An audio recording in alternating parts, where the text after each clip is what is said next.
আসসালামু আলাইকুম, শুভ সকাল। কেমন আছেন সবাই? তো আজকের সকালটা আসলে অনেক সুন্দর।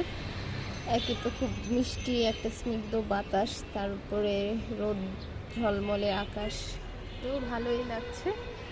আর সকালবেলায় তো নাস্তা করে এসে আমি এখন বসলাম একটু বারান্দায়। আজকে ফ্রাইডে, তার কারণে বাইরে যাচ্ছি না। আর আজকে আমাদের বাসায় একটু মিলাদ হবে, হুজুররা আসবে, যার কারণে রান্নাবান্না নিয়ে ব্যস্ত আমি। তো একটু পরেই আমি আবার ওইদিকে চলে যাব। এখন আসলাম, একটু প্রকৃতি দেখতেছি, বসে আছি। ঘর গুছানো শেষ, ঘুম থেকে উঠে ঘর গুছিয়ে নাস্তা করে এই তো এখন কিছুক্ষণ এখানে বসবো, আধা ঘন্টা মতো বসে আবার কিচেনের দিকে যাব। এদিকে খুবই বাজে অবস্থা হয়ে আছে।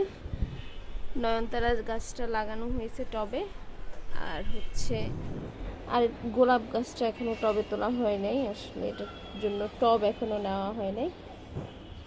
আমার এই যে এখান থেকে ঠিক সামনেই দোকান, কিন্তু আলসেমিতে ইচ্ছে করে না। আমি আসার পথে মানে গলি দিয়ে বের হয়ে চলে আসি, গলি থেকে একটু 10 কদম উল্টা দিকে হাঁটলেই আমি টপ দোকান পাই, কিন্তু আমার যাইতে ইচ্ছে করে না বা মনে থাকে না। আসার সময় তাড়াহুড়ো করে চলে আসি, যার কারণে আর নেওয়া হয় না।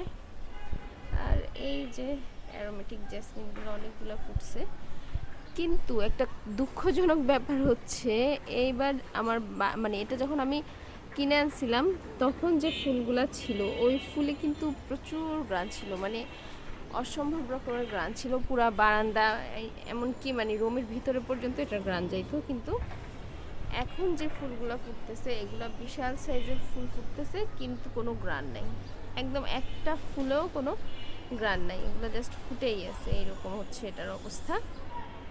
তো যাই হোক, তারপরও যেভাবে আছে ভালোই লাগতেছে। ওর বাবারে এক ঝাঁক পায়রা উড়ে চলে গেল, দূরে পুরো এক ঝাঁক ছিল, এই যে উঠতেছে, দেখা যাচ্ছে না এদেরকে।